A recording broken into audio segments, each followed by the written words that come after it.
The city woke up the same way it always did. Loud, fast, unforgiving.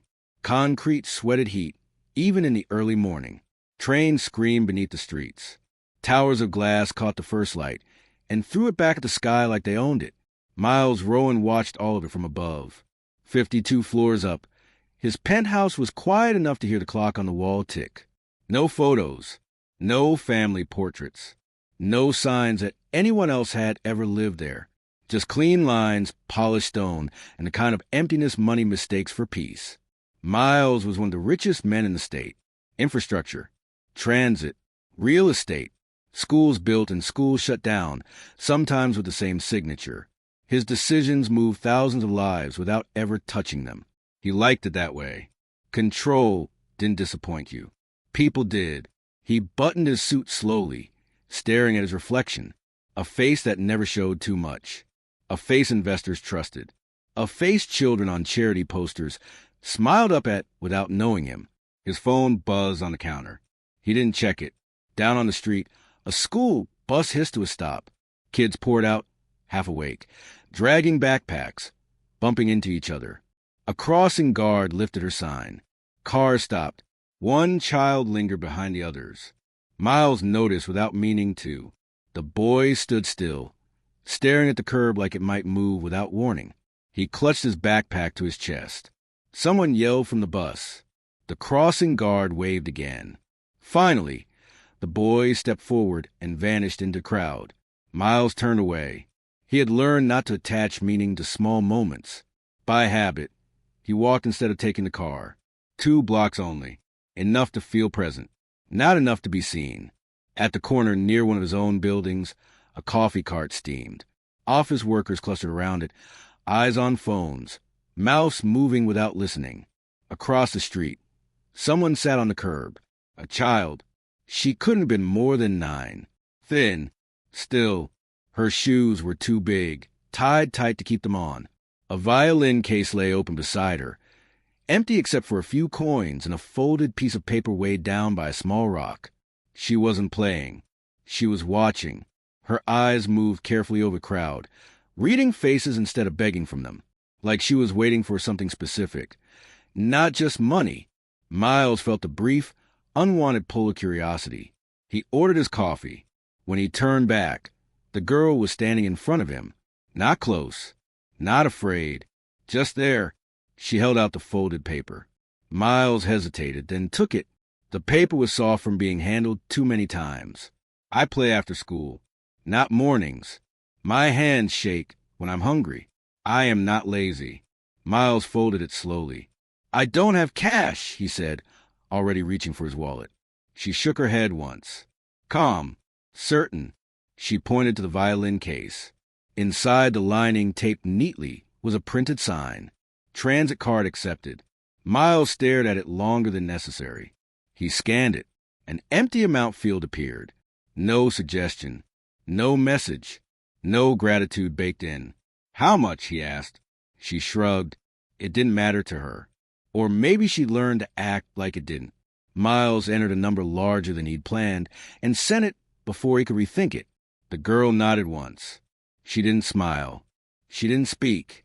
She sat down, opened the case fully, and lifted the violin with care. She played without warning. The first note trembled, then steadied. The sound cut through traffic and footsteps like a clean wound. People slowed. A few turned. Coins began to drop. Miles didn't move. The melody was simple. Old, not meant to impress, just meant to be heard. When she finished, she lowered the bow and stared at her hands. They were shaking. She pressed them together until they stopped. Miles felt something shift in his chest. Something small and irritating, like grit under skin. He turned to leave. Sir. He stopped. She hadn't looked up. She was packing the violin back into its cloth. You dropped this. She held out his phone. He hadn't felt it fall. Thank you, he said. She nodded and closed the case. Miles walked away before anything else could be exchanged. The rest of the day passed away as days always did. Meetings stacked on meetings. Numbers replacing faces. A proposal to reroute public transit through an older district to improve access to a private development. Someone mentioned the school. Miles approved it without asking which one. At dusk, he walked back down to the street. The coffee cart was gone. Across the road, the girl was back. This time, she was playing. Fewer people. Colder air. Her hands shook between phrases. But she didn't stop. She played through it, jaw set, eyes lowered. A security guard from one of Miles's buildings approached her. He gestured sharply down the block. She stopped playing immediately and began to pack up. Miles crossed the street. "That building is mine," he said. The guard stiffened. "Sir, she doesn't have a permit." "She can stay." The guard hesitated, then nodded and stepped away. The girl froze. Slowly, she looked up at Miles, like she expected the permission to disappear. "You should eat," Miles said, holding out a transit card. She stared at it. "I don't take gifts," she said quietly. "It's not a gift," Miles replied. "It's a ride." She considered this, then took it. "What's your name?" he asked. She paused and answered, "Lena." Miles nodded. As she walked away, a bus roared past. Its side read East Loop. Lena flinched hard. Miles watched her shoulders tense, then settle. He stood there long after she disappeared into the crowd. He didn't know yet that the route he approved that morning cut through Lena's school zone. He didn't know that the longer waits would leave kids standing alone in the cold. He only knew that for the first time in years, something he ignored had learned his name. The next morning, the city woke up colder. Miles felt it before he saw it, the kind of cold that slipped under doors and stayed. He stood in the kitchen, suit jacket still on, watching steam rise from a mug he hadn't touched. His assistant's name flashed on his phone again. He answered this time. "The East Loop change went live this morning," she said. "There's pushback." "How much?" "Parents, a principal, a local council member." "Handle it," Miles said. "There's a delay issue near Roosevelt Elementary. Kids are waiting longer." Miles closed his eyes for half a second. "Fix the optics." She paused. "Sir, it's not optics to them." Miles hung up. Down on the street, the first bus screeched past 10 minutes late. At Roosevelt Elementary, kids clustered near the corner, hands shoved into pockets, breath fogging the air. Parents who could stay, stayed. Parents who couldn't, didn't. Lena stood near the back. Her violin case hung from her shoulder like it weighed more than she did. She shifted her feet to keep warm. Her hands were already starting to shake. She watched the road. 5 minutes passed. 10. A teacher stepped outside and scanned the group, counting faces she was responsible for but couldn't protect. Lena pulled her sleeves down over her hands and pressed her fingers together the way she had learned to do. Hard, until feeling replaced hunger. A bus roared by without stopping. Someone cursed. Another kid started to cry. Lena didn't. She never did in public. By the time the right bus came, her fingers were stiff. When she climbed on, she sat in the first empty seat and rested her hands between her knees like something fragile. At school, she didn't play at recess. She sat on the steps with her violin case between her feet and watched other kids run until her teacher asked if she was sick. "No," Lena said, "just cold." That afternoon, she didn't go to the corner. She went to the library instead. It was warm, quiet, safe. She sat at a table and opened her math book, but her eyes kept drifting to the door.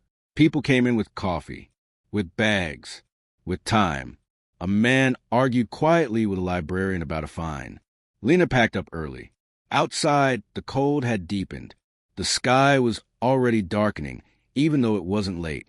She walked toward the corner out of habit, then stopped. The security guard was there again. She turned around without waiting to be told. 2 blocks away, Miles Rowan stood at the same window as the night before. He hadn't slept.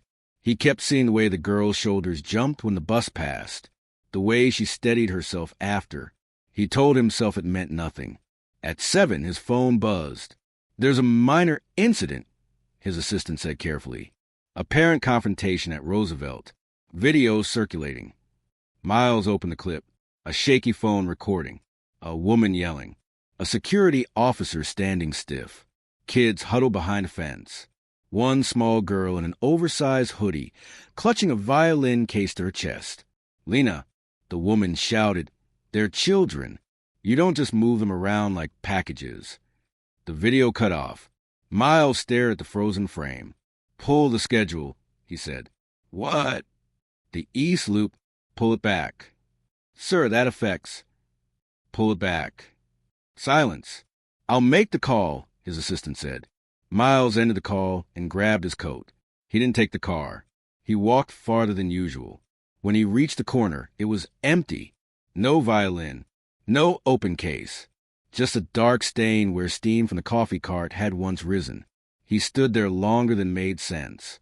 Looking for someone? Miles turned. The security guard leaned against the building, hands in his jacket. "The girl," Miles said. "Where does she go when she leaves?" The guard hesitated. "Library sometimes. Or she heads east, toward the old apartments." Miles nodded. He didn't thank him. He walked east. 3 blocks down, he saw her. Lena sat on the steps of a closed storefront, violin case between her knees, forehead resting on it like she was holding herself together. She didn't look up when he approached. "You shouldn't sit on cold concrete," Miles said. She lifted her head slowly. "You shouldn't follow kids," she replied. "Fair." "I'm not," Miles said. "I'm walking." She considered this, then shifted aside to make room on the step. He didn't sit. "They moved the bus back," he said. "The schedule." She stared at him. "Why?" Miles didn't answer right away. "Because it was wrong," he said finally. Lena looked down at her hands. "They don't usually change things back," she said. "I do," Miles replied. She nodded like she'd expected that answer. "You didn't play today," he said. "My hands were bad," she said. "Cold makes it worse." "Hunger, too," he said. She looked up sharply. "You read the note," she said. "Yes." "Most people don't." They sat in silence. Traffic moved. A siren wailed far off and faded. "Why violin?" Miles asked. Lena shrugged. "It makes people stop." And when they stop, they see me." Miles felt that irritating tightness again. "Do you go to school?" he asked. "Yes." "Do you like it?" She thought. "I like the library." "That wasn't the question." She sighed. "I like parts." Miles nodded. He understood parts. "Who waits for you at home?" he asked. Lena didn't answer. Her fingers curled around the handle of the case. "I didn't ask where," Miles said quietly. "Just who?" "My brother," she said after a moment. "When he's not working." "How old?" 17. Miles pictured it too easily. "Do your parents know you play out here?" She shook her head. "My mom works nights. My dad left." The words landed flat. "Practice." Miles looked at the dark windows of the storefront behind her. "You shouldn't have to do this," he said. "I shouldn't have to do a lot of things," Lena replied. "But I do." He reached into his coat and stopped himself. "Not money. Do you have dinner tonight?" he asked. She hesitated, then nodded once. "Probably." He didn't press. A bus passed. This time, Lena didn't flinch. She noticed and frowned slightly, like something fell off. "You changed it," she said. "Yes." She studied him, really studied him, like she was deciding whether to trust a pattern. "People don't usually fix things because of one kid," she said. Miles met her eyes. "Maybe they should," he said. She didn't smile, but she opened her violin case. "Stay," she said. "Just one song." Miles stayed. As she played, people slowed again. Coins dropped. The cold seemed to loosen its grip. Miles listened like someone who didn't know how to do that anymore. When she finished, Lena closed the case and stood. "Tomorrow," she said. "Same time." Miles nodded. He didn't know why he agreed. But for the first time in a long time, the city felt like it was waiting on something. The city remembered. Not loudly. Not all at once. Just enough to make things uneven. By morning, the East Loop schedule was back where it had been. Parents stopped calling. The video disappeared under newer ones. The council member took credit in a quiet email. Miles Rowan didn't. He stood in his office, jacket off, staring at a spreadsheet that no longer made sense. Numbers blurred. He kept seeing a girl on cold concrete, fingers locked together to stop shaking. He closed the file. "Clear my afternoon," he said. His assistant looked up. "You have a zoning review and—" "Clear it." She hesitated. "Sir, this is the third time this month." Miles met her eyes. "Clear it." She nodded slowly. At Roosevelt Elementary, Lena finished her last class with her head down. The teacher wrote notes on the board. Chalk squeaked. Kids whispered. Lena copied what she could. When the bell rang, she waited until most of the room emptied before standing. Her hands were steady today.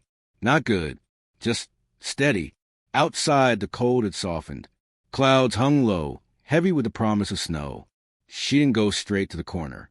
She went to the cafeteria door instead. A woman she didn't know stood there, holding a clipboard and a bag of apples. She smiled too wide. "Are you Lena?" the woman asked. Lena nodded. "Your name came up for free lunch assistance. I just need a signature from a guardian." Lena stared at the clipboard. "I don't have one here," she said. The woman's smile faded slightly. "We'll need to follow up then." "Okay," Lena said. The woman hesitated. "You should really eat, honey." Lena nodded again and walked away. She played that afternoon anyway. The corner was louder today. Someone filmed. Someone clapped too early. Lena ignored them all and focused on keeping her hands calm. When she finished, she saw him. Miles stood across the street, coat unbuttoned, hands in his pockets like he wasn't sure what to do with them. She closed the case and crossed over. "You came," she said. "So, did you?" he replied. She nodded. "I always do." A man from a nearby shop leaned out. "You can't block the sidewalk." Lena started to move. Miles didn't. "She's not blocking anything," he said. The man looked at him, recognized the face from billboards and news clips, and retreated without another word. Lena watched this closely. "That works?" she asked. "Too often," Miles said. They walked a half block together in silence. "You shouldn't scare people like that," Lena said. "I didn't scare him." "You didn't smile," she replied. "Fair again." Miles stopped near a diner with fog windows and a flickering sign. "Come eat," he said. She froze. "I don't eat with strangers," she said. "I don't either," Miles replied. "We can sit far apart." She studied the diner. Then him. "Just soup," she said. "And I pay." Miles nodded. Inside, the diner smelled like onions and coffee, and something burned. They took a booth near the window. Lena sat on the edge like she might leave at any moment. She ordered soup and water. Miles ordered the same. When the bowls arrived, Lena waited. "You can start," Miles said. "I always wait," she replied. "For what?" "For the part where people say they're paying." Miles slid his wallet back into his coat. "I said you pay," he said. She watched him carefully, then reached into her pocket and counted coins onto the table. Not enough. She frowned, pushed them back, and picked up her spoon. Halfway through the soup, her shoulders dropped. It wasn't dramatic, just a release. "You shouldn't fix things for me," she said quietly. Miles looked up. "Why not?" "Because when they break again, it's worse." He considered that. "I don't fix things for everyone," he said. "That's not better," Lena replied. The door jingled. A woman with tired eyes and a work badge stepped inside, scanning the room. Lena stiffened. "That's my mom," she whispered. Miles turned slightly. The woman spotted Lena and rushed over. "There you are," she said, relief and anger tangled together. "You can come straight home." "I played," Lena said. The woman noticed Miles then. Her posture changed. "Who is this?" she asked. "A person who bought soup," Lena said. Miles stood. "Miles Rowan." Recognition hit the woman like a wave. "Oh," she said, suddenly careful. "I see." "You don't," Lena muttered. Her mother shot her a look, then sighed. "I'm sorry," she said to Miles. "She shouldn't." "She should eat," Miles said. She did. Silence. The woman sat across from Lena and took her hand. "I told you not to play when it's cold," she said. Lena looked down. I know. Miles watched their hands. The way Lena leaned in despite herself. I'll walk you home, her mother said. Miles nodded. Of course. They stood to leave. At the door, Lena turned back. Tomorrow, she said. Same time. Miles hesitated. I'll try, he said. She accepted that. Outside, snow began to fall. Light. Careful. Miles watched them disappear down the block. For the first time in years, he went home early. He didn't turn on the lights. He sat in the quiet and understood something he'd avoided for decades. The city didn't need him to own it. It needed him to notice. And once you noticed, you couldn't unsee what came next. Snow fell overnight. Not the clean kind that makes postcards. The heavy kind that turns sidewalks slick and soaks shoes through. The city moved slower, irritated by it. Miles woke before his alarm. He stood at the window again, watching plows scrape the street below. A bus slid at the corner and corrected itself with a blast of the horn. He reached for his phone and stopped. He didn't want updates. At Roosevelt Elementary, the bell rang late. Kids tracked snow through the halls. Coats piled in corners. Someone laughed too loud. Lena sat in her seat, violin case under the desk like it was part of her. Her teacher wrote spelling words on the board. Lena copied them carefully. Her hands were steady today. She didn't know why. At lunch, she stood in line and stared at the options until the lunch lady leaned closer. You on the list? She asked. Lena shook her head. The lunch lady sighed and slid a small carton of milk toward her anyway. Take it, she said quietly. Just don't make a thing of it. Lena nodded and drank it slow. After school, the corner was empty. No coffee cart. No crowd.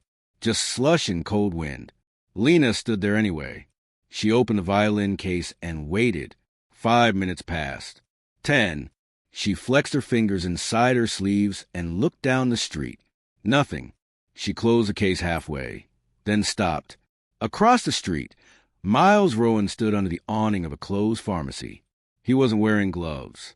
He crossed over carefully, avoiding the worst of the slush. You're late, Lena said. I know. You said you'd try. I did. She studied his face. You look tired, she said. So do you. They stood there, snow collecting on their coats. I can't play long, Lena said. My hands won't last. Then don't, Miles replied. That's not how it works. She opened the case anyway. The sound carried differently in the snow. Softer, closer. Fewer people stopped, but the ones who did stayed longer. Miles watched her fingers, the way she fought them into obedience. When she finished, she didn't bow. She sat on the case instead. Miles took off his coat and draped it over her shoulders without asking. She froze. I don't take. I know, he said. It's not a gift. It's a loan. She hesitated, then pulled it tighter. Your coat's expensive, she said. Yes. You shouldn't give it to kids on sidewalks. Probably not. She snorted despite herself. They walked. Not far. Just enough to warm up.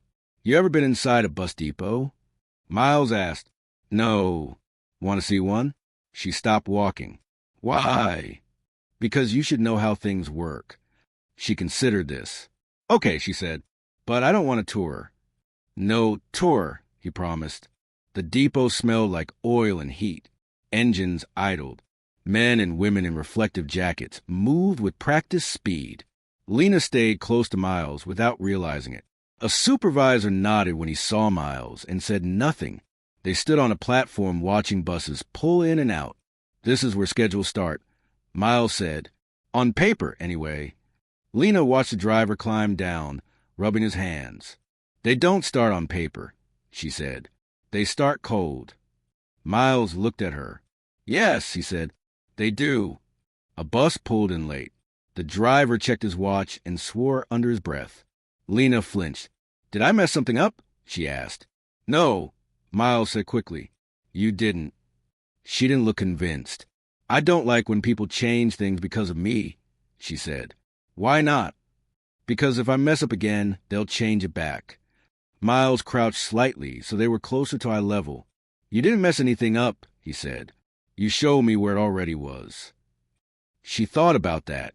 People don't usually say that to kids, she said. They should. A man walked past and paused. That her? He asked quietly. Miles nodded. The man nodded back. Good catch. He walked on. Lena frowned. Catch what? Miles straightened. Come on, he said. I'll walk you home. Outside, the snow had slowed to a drift. They stopped at her building. Brick, cracked steps, a flickering hallway light. My mom's not home yet, Lena said. I won't come in, Miles replied. She handed him his coat. He took it, but didn't put on. You didn't answer my question, she said. Which one? Why you? Miles looked up at the building, then back down at her. Because I've spent my life fixing the wrong things, he said. She nodded like that made sense. As she turned to go, she hesitated. Tomorrow, she said. Same time. Miles didn't answer right away. Tomorrow, he said. She went inside. Miles stood there until the hallway light went out. He walked back into the snow, knowing something had shifted again. This time, it wasn't the city. It was him. The snow didn't stop. By morning, the city was quieter in a way that felt temporary, like it was holding its breath. Miles watched plows crawl along streets his companies maintained. He knew exactly how long it took to clear a block. He knew which neighborhoods were first and which ones waited. He had approved those priorities years ago. He pulled on his coat and left without breakfast. At Roosevelt Elementary, half the students were absent. Teachers combined classes. The office phone rang nonstop. Lena sat in the hallway outside the nurse's room, violin case upright beside her chair. Her hands wouldn't stop shaking. The nurse knelt in front of her. You're not sick, she said gently. You're cold and you haven't eaten enough. Lena nodded. Do you have food at home? Yes, Lena said. Sometimes. The nurse sighed. Sit here until the shaking stops. It didn't. By dismissal, the sidewalks were slush again. Dirty snow piled against curbs. Lena stepped outside and stopped. The bus sign blinked delayed. She pressed her hands together hard, like she always did. Miles arrived 10 minutes later than usual. He saw her from half a block away and knew immediately she was too still. He crossed the street fast. You okay? He asked. Lena shook her head once. My hands won't listen, she said. I can't play today. That's okay, Miles said. She stared at him like he'd said something wrong. It's not, she replied. If I don't play, I don't eat. Miles felt something sharp cut through the careful distance he'd kept. Come with me, he said. She stepped back. Where? Somewhere warm. I don't go places I can't leave. You can leave, he said. Any time. She looked at the street, at the blinking sign, at her hands. Just soup, she said again. They didn't go to the diner. Miles took her to a small cafeteria inside one of his older buildings. It wasn't fancy. Fluorescent lights, plastic trays, a place built for people who worked late and didn't complain. No one looked twice. Lena wrapped her hands around the bowl and breathed in the steam. She didn't speak until she'd finished half. My brother lost his job, she said suddenly. Miles waited. He didn't say it, but I heard him talking in his sleep, she continued. He's been picking up shifts where he can. He comes home tired. Miles nodded. He knew that tired. I don't like being another thing he has to worry about, she said. You're not a thing, Miles said. She looked up, eyes sharp. People say that. Then they act like I am. He didn't argue. When they left, dusk had already settled in. They walked slower than usual. A man stood outside the grocery store, arguing with a clerk about prices. A woman counted coins twice before handing them over. Lena watched everything. You see too much, Miles said quietly. So do you? She replied. You just pretend you don't. That landed. They stopped at her building again. This time, her brother was there. He stood at the entrance, tall, thin, shoulders tight like he was bracing for bad news. His eyes went straight to Miles. Who's this? He asked. A person, Lena said, who buys soup. Her brother didn't smile. I'm Miles, he said. I've been walking with Lena. The brother nodded once, guarded. She's fine, Lena said quickly. He doesn't touch me. He doesn't tell me what to do. Miles let her say it. I'll walk her home, he added. That's all. The brother studied him for a long moment. Tomorrow, the brother said, she comes straight home. Lena stiffened. Miles nodded. That's fair. They went inside. The door closed. Miles stood alone on the sidewalk longer than necessary. That night, he called his assistant. Pull attendance data from Roosevelt, he said. Cross it with transit delays and meal program gaps. There was a pause. Why? Because children don't skip school for no reason, Miles said. Silence again. I'll get it, she said. Miles hung up and sat in the dark. For the first time, the systems he built didn't look impressive. They looked brittle, and somewhere inside them was a child pressing her hands together, trying not to shake. The data came back ugly. Miles stared at the screen as rows of numbers stacked into patterns he could no longer ignore. Attendance dipped hardest on the coldest days. Meal assistance requests rose where transit delays were longest. The map overlapped like a bruise. Roosevelt Elementary sat right in the center. He leaned back and closed his eyes. This wasn't inefficiency. It was design. He'd approved routes that favored profit over proximity. He'd signed off on timelines that assumed adults, not children, were waiting. He'd trusted reports written by people who never stood in the cold. His phone buzzed. Sir, his assistant said, careful again. The board is asking why you requested this. Tell them I'm looking. Miles said, at what? The consequences. She didn't respond right away. There will be pushback, she said finally. Good. That afternoon, Lena didn't go to the corner. She went straight home like her brother asked. She sat at the small kitchen table, violin case unopened, and listened to the building breathe. Pipes knocked. A neighbor argued through thin walls. Someone's TV laughed at nothing. Her brother stood at the sink washing dishes that didn't need washing. You hungry? He asked. A little. He slid a piece of toast onto a plate and pushed it toward her. She ate slowly. You shouldn't be out there alone, he said. I'm not alone, she replied. He turned. You don't know him.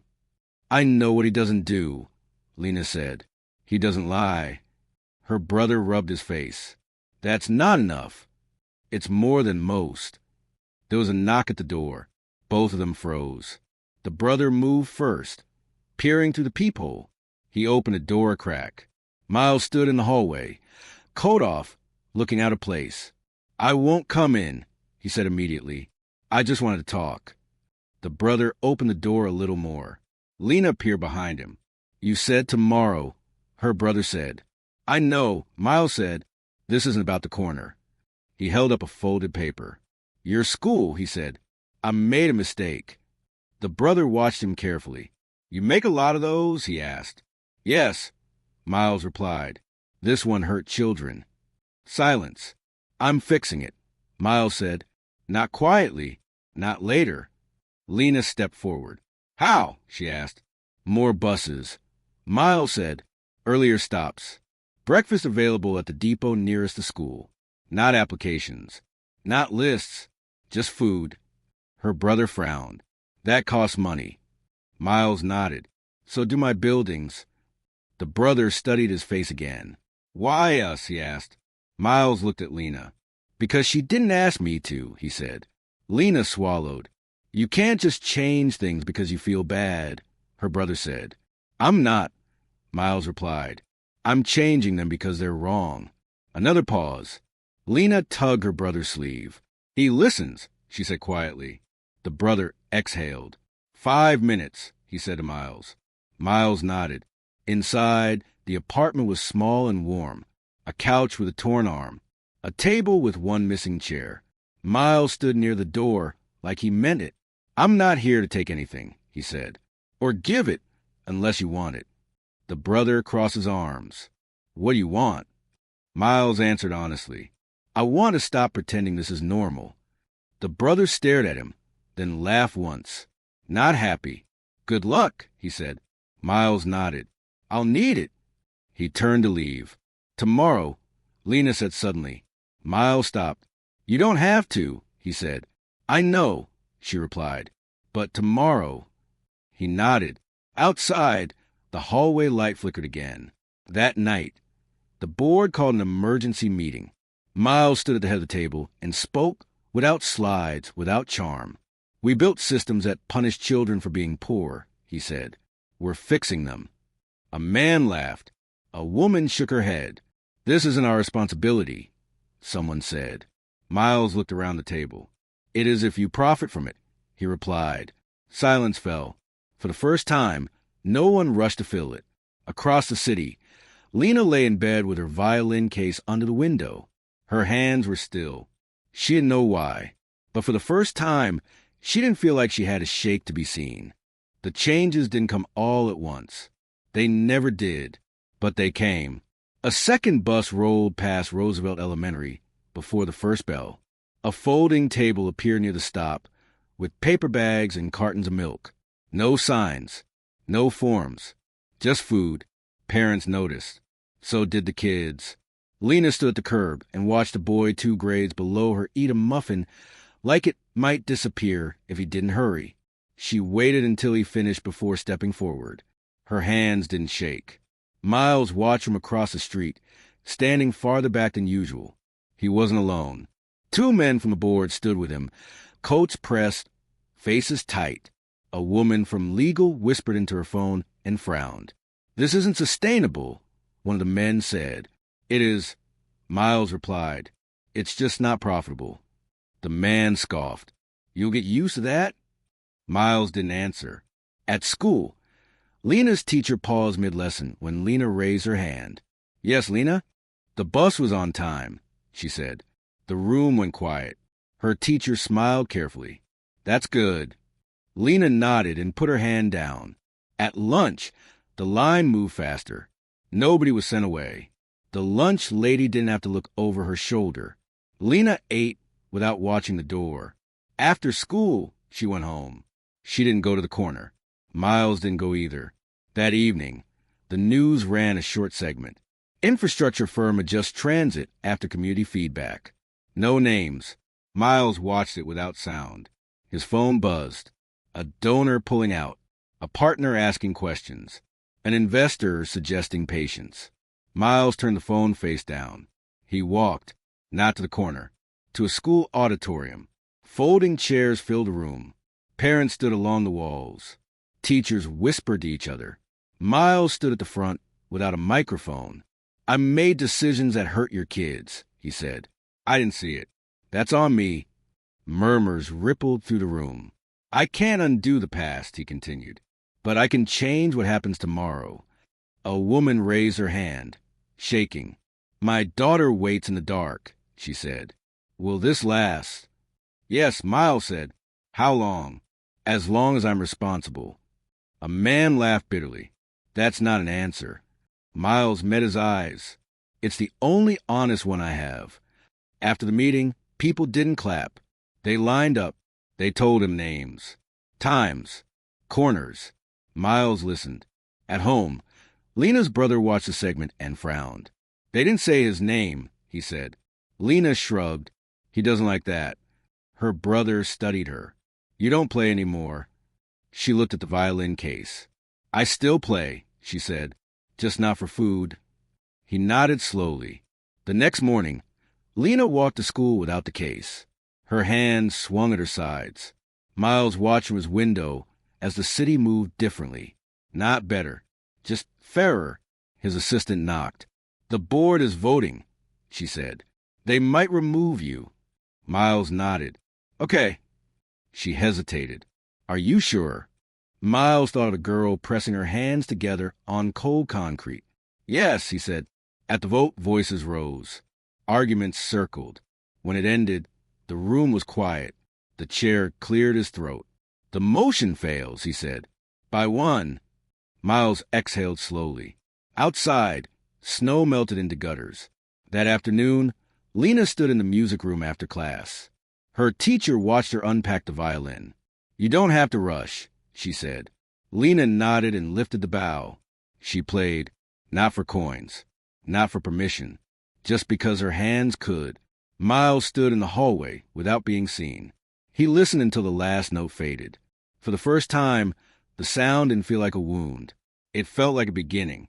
The city didn't celebrate. It rarely did when things changed the right way.